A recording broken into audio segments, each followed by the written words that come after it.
Bonsoir à tous les auditeurs et auditrices de vipradioonline.fr. Vous écoutez notre débrief Info Radio RVPB en podcast concernant les changements en France en ce 1er avril 2025. Alors on va parler chômage, social, maladie, immobilier, voyage et impôts. On commence par le chômage. Les conditions de l'assurance chômage sont durcies. De nouvelles règles d'indemnisation du chômage entrent en vigueur aujourd'hui. Tout d'abord, le montant de l'allocation est mensualisé sur une base de 30 jours. Jusqu'à maintenant, le montant mensuel variait en fonction du nombre de jours dans le mois et donc était un peu plus élevé lors des mois de 31 jours. Ce changement représente une perte d'indemnité de 5 à 6 jours par an. Les conditions sont également durcies pour les seniors. À partir du 1er avril, il faut désormais attendre d'avoir 55 ans pour bénéficier d'un allongement de la durée d'indemnisation contre 53 ans auparavant. De même, il faut attendre 55 ans au lieu de 53 pour le calcul des indemnités. Pour que ce calcul des indemnités se fasse sur une période plus longue, c'est-à-dire sur les 36 derniers mois de travail au lieu des 24 derniers mois pour le reste des demandeurs d'emploi de France Travail. Enfin, la dernière mise à jour concerne les travailleurs saisonniers. À partir d'aujourd'hui, ils pourront bénéficier d'une allocation chômage à condition d'avoir travaillé au moins 5 mois au cours des 24 mois précédents contre 6 mois jusqu'à présent. De même, la durée minimale d'indemnisation pour les saisonniers est fixée à 5 mois.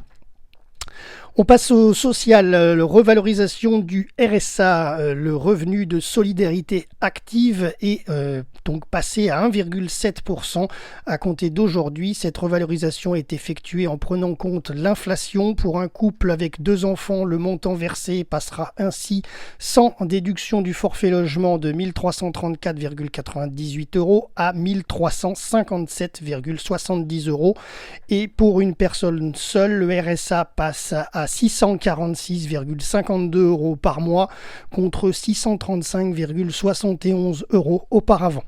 L'allocation pour adultes handicapés est revalorisée de plus 1,7%. Son montant passe de 1016,05 à 1033,32 €. Ce revenu minimum est destiné aux personnes résidant régulièrement en France dont le taux d'incapacité est supérieur à 80% ou 50% dans certains cas. Il est versé par la caisse d'allocation familiale, la CAF, la mutualité sociale agricole, c'est-à-dire la MSA. On passe à la prime d'activité qui augmente légèrement pour leurs ayants droit. Pour un bénéficiaire célibataire sans enfant à charge, le gain sera de 10,58 € par mois avec une allocation portée au maximum à 633,21 €.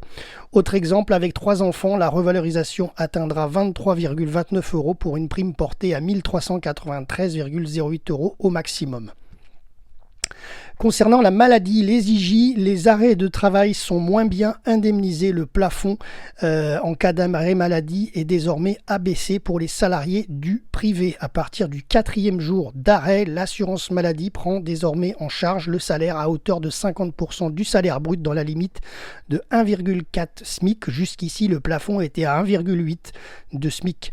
Les conditions d'indemnisation des arrêts maladie des fonctionnaires, elles, sont déjà durcies depuis le mois de mars. Ils ne sont plus rémunérés à hauteur de 100% de leur traitement, mais à 90% les 3 premiers mois depuis le 1er mars dernier. On passe au dentiste. Un bilan dentaire annuel est gratuit pour tous de 3 à 24 ans. À compter d'aujourd'hui, les enfants et les jeunes adultes ont donc droit à un bilan gratuit annuel chez le dentiste. À l'heure actuelle, justement, les 3 à 24 ans pouvaient disposer d'un bilan gratuit, mais tous les 3 ans seulement. Une mesure qui donc profite à 2 millions de patients par an selon l'assurance maladie, puisque ça passera donc chaque année. Cette consultation prévoit un examen bucco-dentaire et un entretien de sensibilisation avec le dentiste. Le remboursement inclut également d'éventuels soins qui pourraient s'avérer nécessaires. Voilà. On parle maintenant immobilier avec le prêt à taux zéro qui est étendu à tous les logements neufs sur l'ensemble du territoire du 1er avril 2025 au 31 décembre 2027. Soumis à conditions de ressources, le prêt à taux zéro, donc c'est une nouvelle version, vous l'avez compris, il constitue un soutien pour les ménages souhaitant acquérir leur résidence principale, donc logement neuf. Les banques peuvent désormais proposer un PTZ, aux primo-accédants sur tout le territoire sans distinction de zone pour l'achat d'un logement neuf, qu'il soit individuel ou collectif. Dans l'ancien, le PTZ reste inchangé. Les ménages primo-accédants peuvent en bénéficier dans les zones détendues en contrepartie d'un effort sur des travaux de rénovation énergétique.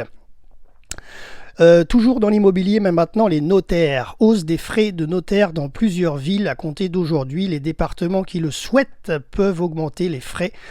Plus précisément, les droits de mutation à titre onéreux, c'est des taxes exigées par les collectivités locales et l'État lors de la vente d'un bien immobilier. C'est donc l'une des solutions trouvées par les départements pour faire face aux coupes budgétaires demandées par le gouvernement.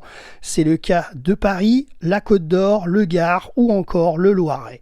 Pour les collectivités qui décident d'augmenter les frais de notaire, le plafond passera donc de 4,5% à 5% sur une durée de 3 ans et exonérera les primo-accédants à la propriété. Par exemple, pour un bien immobilier à 200 000 euros, le surcoût est tout de même de 1 000 euros. On parle maintenant voyage avec une autorisation obligatoire pour aller au Royaume-Uni à compter de mercredi 2 avril, c'est-à-dire demain. Vous devrez désormais présenter en plus de votre passeport, puisque rappelons-le, le Royaume-Uni n'est pas dans l'Europe, ils font partie du Brexit, ils sont sortis de l'Europe, il faudra donc votre passeport et une autorisation électronique de voyage pour entrer au Royaume-Uni. Cette autorisation coûte 12 € par personne et elle est valable 2 ans. Vous pouvez vous en resservir si vous comptez y retourner. Vous pouvez faire votre demande sur l'application mobile UK ETA, donc c'est une ETA en fait, ou sur le site aussi du gouvernement britannique. Et vous devrez fournir les renseignements sur votre identité. L'obtention de cette autorisation de voyage prend généralement quelques minutes. On a un peu le même cas de figure aussi pour les États-Unis. Allez, on part sur la dernière partie de ce podcast, c'est les impôts.